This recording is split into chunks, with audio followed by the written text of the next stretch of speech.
It's a wonderful, beautiful, special, magical land, place and experience to interact with these things. It's not a joke. It's more than it's beyond a it's beyond a joke. It's bigger than a joke. It's this is something quite divine, something quite special and subtle and magical. It's not a joke. No, I don't see it as pulling the wool over people's eyes. I see it as hopefully opening people's eyes up to many, many other things that are usually missed in normal life. It's not a deception. It's like painting a picture and then saying that image is a false image. No image is false. All images are there and they're to be viewed and to be taken as what you believe them to be, and that's completely, your role. It doesn't anger me that people make money out of crop circles. I think it's a good thing, especially if the farmers manage to charge and get something back for the little bit of damage that's been done. If people can find a way of passing it out to people, forms of media, then they should be paid for their services, because it does need to get out there after all. So yeah, I mean it enables things to get out there and information and images to get out there, and no, it's not a bad thing at all. No. Does it bother me what other people believe? I wouldn't say that the word was bother me. I care about what other people think about. I'd hate to think that I was having a negative effect on anybody or on their feelings. So in that way, yeah, I care, but I try not to get too het up about people taking it the wrong way, But people don't, because sometimes some people take it as an offence that maybe you're deceiving them, or trying to fool them, or trying to humiliate them. But if people knew the motivations behind you doing it, I don't think they'd view you so harshly, No, I don't crave publicity in any form, no. It's not where I'm coming from. It's not my bag, old man. I think the most important thing about what other circle makers bring is diversity, different viewpoints, which are very important. Otherwise, you become stagnant in your overall view. You need new blood and new, maybe not the right term, but you need new life every so often to keep it spasmodic, to keep it on the edge, so keep it special and interesting. So I think it's vitally important that there's a wide range, hopefully, of different minds and of different mindsets and artists and groups of people out there interacting with this medium. Otherwise, you're going to end up with a very linear and very, maybe sometimes stagnant, if you're not careful, art form. I think circle makers could be unconscious channelers.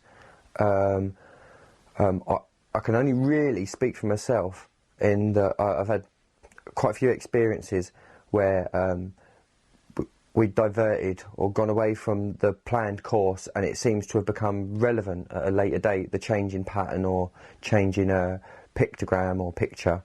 It seemed to have some sort of meaning that it wouldn't necessarily have had. So in that period when we weren't necessarily going with our plan, special things seem to happen that seem to be relevant later. But also sometimes you might do a drawing and then someone else will do that design before you've even had a chance to do it. So in there, I certainly think there's a lot of telepathy or even channeling. There may be some interaction at some level with this other consciousness. There does seem to be another consciousness interacting with both the circle makers and the believers at some level. Seems to kind of have a giggle with people, have a little laugh with people. The coincidences are too often and too prevalent for it to be telepathy, because I'm not telepathic. I don't believe I'm telepathic, but things happen, you know, that shouldn't happen, but they do. So maybe on some level there is some truth in that, you know. I can certainly see the phenomenon growing from this point onwards. I can see it manifesting in different countries, maybe in different formats as well, you know.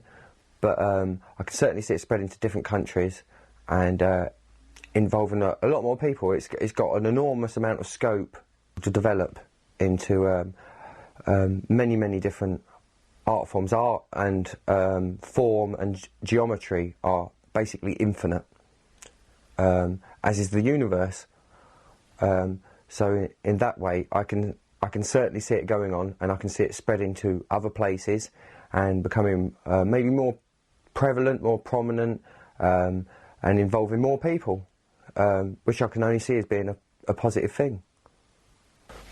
Well, there's been a couple occasions when we thought we were going to be caught, like lights scanning over the field, people out to try and catch people, or cars stopping at the edge of the field, or hearing noises. But I think our kind of viewpoint on the whole thing is to we believe we have a sort of a field of protection around us. We ask for protection before we start, and I think it's good to hold on to that while you're making. And you usually find that, as with anything in life, if you sort of try and view it positively from the outset, you'll usually find that it manifests positively. You know, you smile at the world and the world smiles back, because you can spend all night cowering down below the corn, shivering and frightened because you think you're going to be caught. But I think the best thing is just to get your head down and get on with it, and have faith that you're doing the right thing and it'll all be okay, you know. Is that we do an invocation before we start. We ask for certain things. We ask for permission to be protected, helping being guided, you know, that everything goes smoothly, you know. And also we ask that hopefully people may benefit in some way, shape or form. You know, you can maybe be a bit more specific about that, about how you hope it might benefit people and how it might positively enhance people's lives. And lo and behold, a lot of the time after the event, it manifests forward, and sure enough, maybe if you've asked for healing, it's healed someone, or if you've asked for it to open people's eyes to a particular thing, maybe that's happened, you know. And there's been plenty of instances where what we've asked for is what we've got. But as with all forms of magic, I suppose you could say, you have to be careful what you ask for, because sometimes you get it. I think the fundamental difference between the way that we make crop circles and the way that other groups maybe approach the situation is we try and keep an air of respect for the temple that we're about to build, for the sacred space that we're just about to produce, and for hopefully the air and the magic that it'll hopefully bring into people's lives. And we do that by, we do invocations before we start. We say hello to the spirits, whoever may be important to us, or what energy we may be significant towards us. And there's an overwhelming respect, or air of respect, for the environment in which we're working in and what we're doing. At no point is it childish or foppishness, or never try to make it negative, you know.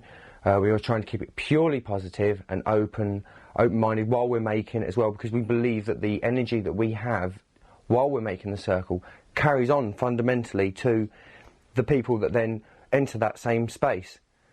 That's the fundamental difference between the way that we do it and the way I understand that other groups may approach it. This is very important to us. It involves our entire attitude about the way that we view life and the universe,